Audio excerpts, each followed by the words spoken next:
अस्सलाम वालेकुम। उम्मीद करता हूँ आप लोग खैरियत से होंगे। अच्छा, आज हमारी फाइनेंशियल अकाउंटिंग की सेकंड क्लास है।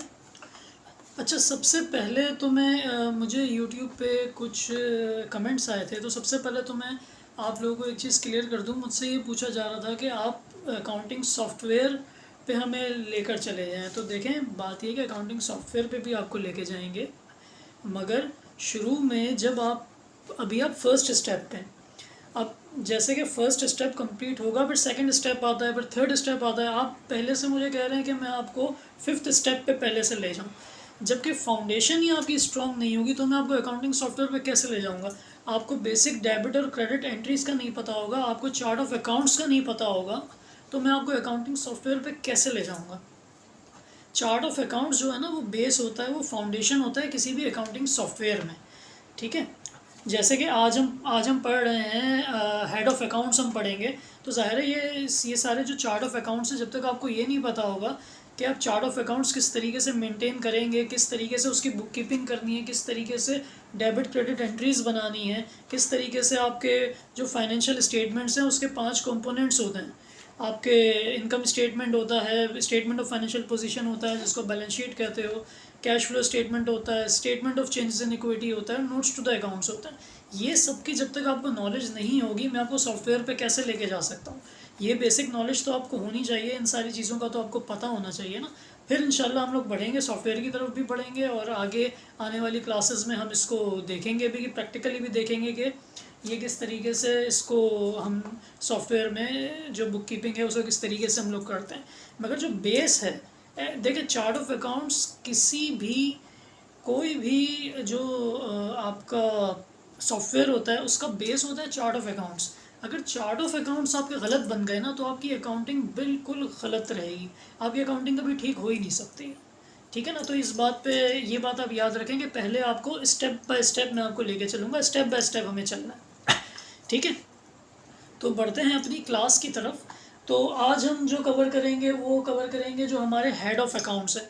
अच्छा, अकाउंटिंग जो है ना, 5 हेड ऑफ़ अकाउंट्स के इर्द गिर्द घूमती है, इसके अलावा कोई और हेड ऑफ़ अकाउंट्स अकाउंटिंग में नहीं होते। सबसे पहले क्या होता है, एसेट्स होते हैं हमारे, सेकंड होती है लाइबिलिटीज़, थर्ड होता है कैपिटल, एक्सपेंसेस, और फिर फिफ्थ होता है रेवेन्यू। ये 5 हमारे हेड ऑफ़ अकाउंट्स हैं। इसको हम डिटेल में कवर करते हैं कि डिटेल में ये होते क्या हैं। सबसे पहले हम बात कर लेते हैं एसेट्स की, कि भाई हमारे एसेट्स असल में होते क्या हैं। देखिए, अगर उर्दू में मैं आपको बताऊं तो एसेट्स जो होते हैं वो हमारे असासे होते हैं। और अगर इसकी डेफिनेशन पे हम आ जाएं तो डेफिनेशन देख लेते हैं कि an assets is defined as an resources controlled by an entity, resources controlled by an entity from which future economic benefits are expected to the entity, expected to flow to the entity. ठीक है ना। तो जो assets होते हैं वो हमारे क्या क्या होते हैं, जो भी चीज़, जो एंटिटी जिस चीज़ को कंट्रोल करे। सबसे पहले एसेट्स की डेफिनेशन याद करने के लिए सबसे पहले आपको पता होना चाहिए कि एसेट्स जो भी होते हैं उसकी एक वैल्यू होती है। सेकंड, उसको उसके ऊपर कंट्रोल हो, कि एंटिटी इसको कंट्रोल करे। ठीक है ना, एंटिटी इसको कंट्रोल कर रही हो।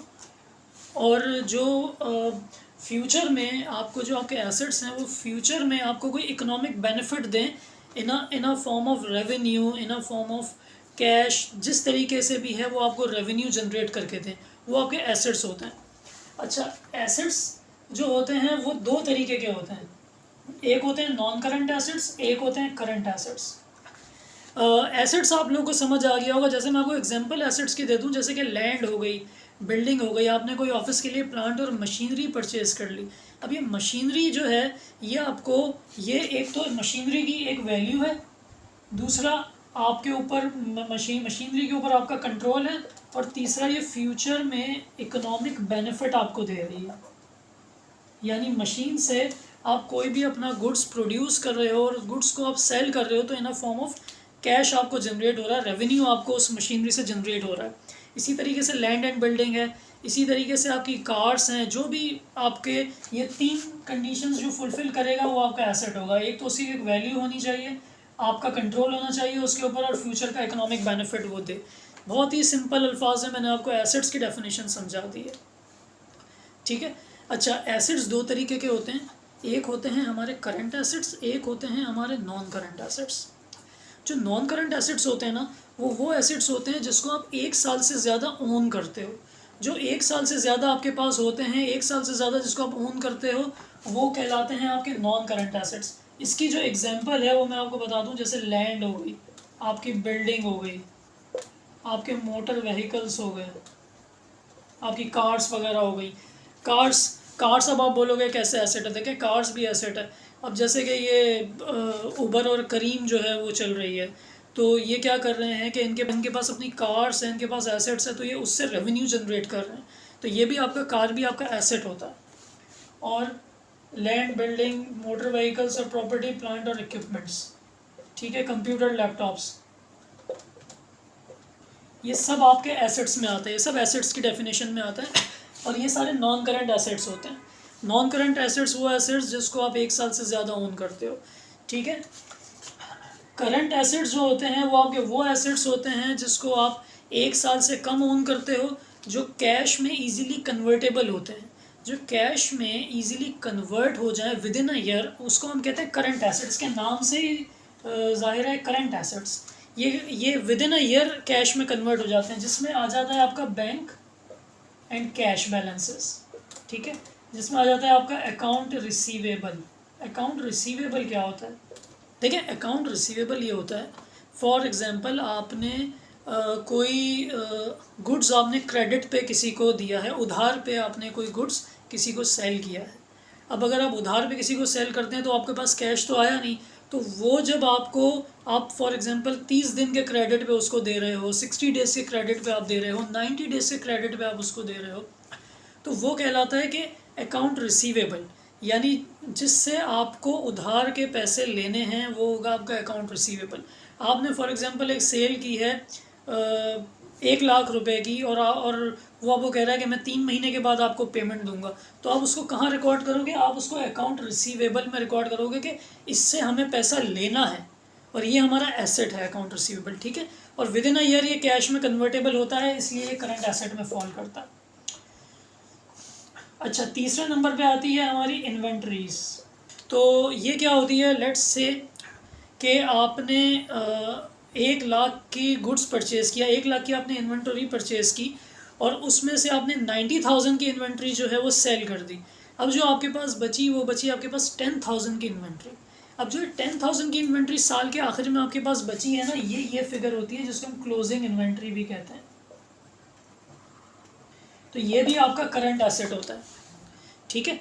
लेट्स से कि आपने 1 लाख का आपने कोई गुड्स परचेज़ किए हैं सेल करने के लिए, उसमें से पूरे साल में 90,000 के गुड्स जो हैं वो सेल हो गए और 10,000 के गुड्स आपके पास अभी भी इन्वेंट्री में बचे हैं, तो ये आपका करंट एसेट कहलाता है। इन्वेंट्री आपका करंट एसेट कहलाएगा, ठीक है। ये आ जाती है आपकी इन्वेंट्री, ठीक है। बेसिक यही चीज़ें होती हैं आपकी करंट एसेट में और नॉन करंट एसेट्स में, ठीक है। अच्छा, अब जो नॉन करंट एसेट होता है उसकी भी 2 टाइप्स होती हैं, एक इंटेंजिबल एसेट्स होता है, एक होता है टेंजिबल एसेट्स। इंटेंजिबल एसेट्स वो एसेट्स होते हैं जिसको आप टच नहीं कर सकते, जो फिजिकली एग्जिस्ट नहीं करते।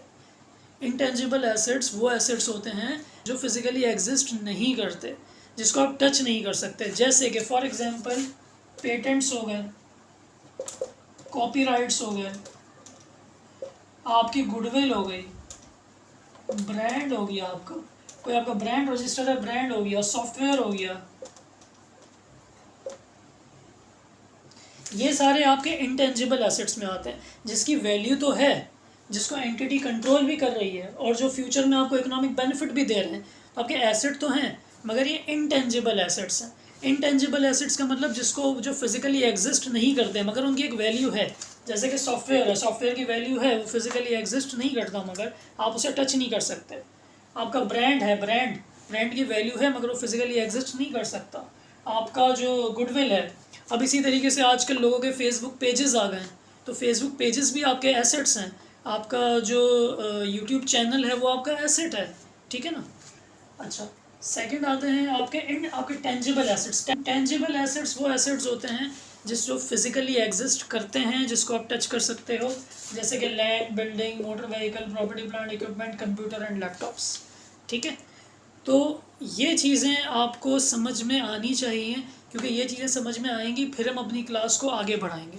ठीक है, कि आज की क्लास में हमने क्या डिस्कस किया है कि आपके एसेट्स क्या होते हैं, non current assets, current assets, non current assets में टेंजिबल एसेट्स और इंटेंजिबल एसेट्स और टेंजिबल एसेट्स। ठीक है, ये चीज़ें आपको फिंगर टिप्स पे याद होनी चाहिए और ये चीज़ें आपको याद रहनी चाहिए, क्योंकि आगे जब हम डेबिट क्रेडिट का रूल्स पढ़ेंगे तो ये चीज़ें बहुत इंपॉर्टेंट होंगी आप लोगों के लिए। अच्छा, हम आगे क्लास को लेकर चलते हैं। अब आती है हमारी लाइबिलिटीज़। अब ये लाइबिलिटीज़ क्या होती हैं? देखिए, डेफिनेशन है, liabilities are present obligation as a result of past event that are expected to result in an outflow of resources, usually cash. ये क्या बात हुई? जो लाइबिलिटीज़ होती हैं वो एक प्रेजेंट ऑब्लिगेशन होती हैं आपके ऊपर as a result of past event. यानी आपने अगर किसी से लोन लिया है तो वो जो लोन लिया है वो as a result of past event, past में आपने लोन लिया होगा मगर आपके लिए प्रेजेंट ऑब्लिगेशन है कि आपको ये जो लोन है ये पे ऑफ करना है। और कब पे ऑफ करना है? फ्यूचर में आपको इस लोन को पे ऑफ करना है। तो expected to result in an outflow of resources. Outflow of resources आपको मतलब आपको ज़ाहिर है ना फॉर्म ऑफ कैश है ना फॉर्म ऑफ जो भी है, आपको इसको पेमेंट करनी है। तो ये होती हैं आपकी लाइबिलिटीज़, जो आप ओव करते हो वो आपकी लाइबिलिटीज़ होती हैं। ठीक है, लाइबिलिटीज़ भी दो तरीके की होती हैं, एक नॉन करंट लाइबिलिटीज़ होती हैं, एक करंट लाइबिलिटीज़ होती हैं। ठीक है, जो नॉन करंट लाइबिलिटीज़ होती हैं ये वही लाइबिलिटीज़ होती हैं जो 1 साल से ज़्यादा आप ओन कर लो, वो नॉन करंट लाइबिलिटीज़ होती हैं। नॉन करंट लाइबिलिटीज़ में जैसे बैंक का लोन आ गया, हाउस लोन आ गया, ये सारे जितने भी लोन्स हो गए ये आपकी नॉन करंट लाइबिलिटीज़ हो गई। ठीक है, इसमें एक और डेफर्ड टैक्स भी आता है। ये ज़रा एडवांस लेवल पे, इसलिए इसकी डिटेल में नहीं जाऊंगा मैं कि डेफर्ड टैक्स क्या होता है, ये थोड़ा सा एडवांस लेवल है। ठीक है, ये नॉन करंट लाइबिलिटीज़ जो आप 1 साल से ज़्यादा आप ओव करते हो, यानी आपको पे ऑफ करनी है। ठीक है, सेकंड क्या आती है? सेकंड आती है आपकी करंट लाइबिलिटीज़। अब ये करंट लाइबिलिटीज़ क्या होती हैं? ये वो लाइबिलिटीज़ होती हैं जो आप विद इन अ ईयर पे ऑफ करनी होती हैं। ये वो लाइबिलिटीज़ होती हैं जिसमें आता है सबसे पहले आपका अकाउंट्स पेबल। अकाउंट्स पेबल इसी तरीके से है जैसे कि आपने किसी से गुड्स परचेज़ किए हैं। अब आपने क्रेडिट पे आपने किसी से गुड्स उधार पे परचेज़ किए हैं, अब आपको उसको 3 महीने में 4 महीने में पेमेंट करनी है। तो ये जो आपको उसको पेमेंट करनी है ना, ये अकाउंट पेबल है। ठीक है, आपको पेमेंट करनी है तो आपको अकाउंट पेबल वो आपको देना है। ये टर्म्स आपको याद रखनी है। इसको हम क्रेडिटर्स भी बोलते हैं, क्रेडिटर्स। और अकाउंट्स पे रिसीवेबल को हम डेटर्स भी बोलते हैं। इसको हम डेटर्स बोलते हैं, इसको हम क्रेडिटर्स भी बोलते हैं। ठीक है, और करंट लायबिलिटीज़ में करंट टैक्स पेएबल भी आ जाता है। और कोई भी छोटी मोटी अमाउंट का जितना भी पेएबल्स है वो सारा आपकी करंट लायबिलिटीज़ में आ जाता है, जो आपको विद इन अ ईयर आपको पे ऑफ करना है। ठीक है ना। अब जैसे करंट टैक्स है तो टैक्स भी आपको करंट ईयर में ही पे करना होता है। ठीक है ना, जो करंट साल का टैक्स है उसको करंट ईयर में ही पे ऑफ करना होता है, इसलिए ये करंट टैक्स पेएबल यहाँ पे आता है। ठीक है, तो उम्मीद करता हूँ ये आप लोगों को समझ आया होगा कि एसेट्स क्या हैं, लाइबिलिटीज़ क्या हैं। और अच्छा, ये जो हैं हमारे कैपिटल एक्सपेंस और रेवेन्यू, इसको हम नेक्स्ट क्लास में कवर करेंगे, क्योंकि अभी ये चीज़ें आप याद रख लें कि what are assets, what are liabilities. Assets कितने टाइप के होते हैं, लाइबिलिटीज़ कितने टाइप की होती हैं, तो ये सारी चीज़ें आपको पता होनी चाहिए। अच्छा, मैं आपको एक एक्टिविटी दे रहा हूँ। एक्टिविटी ये है कि आपको एक लिस्ट बनानी है करंट एसेट्स की, करंट लाइबिलिटीज़ की, करंट नॉन करंट एसेट्स की, नॉन करंट लाइबिलिटीज़ की। वो एक लिस्ट बना के आपको मुझे कमेंट्स पे देनी है कि ये हमने लिस्ट बनाई है, ताकि मुझे लगे कि आप लोगों का जो कॉन्सेप्ट है वो क्लियर हो रहा है। ठीक है, अब मिलते हैं आपसे अपनी ये आप ज़रा आप नोट कर लें। ठीक है, इसका स्क्रीनशॉट ले लें या ये आप इसको नोट कर लें। ठीक है, मिलते हैं आपसे अब अपनी नेक्स्ट क्लास में। जब तक के लिए अपना बहुत ख्याल रखिएगा। You have a great day. अल्लाह हाफ़िज़।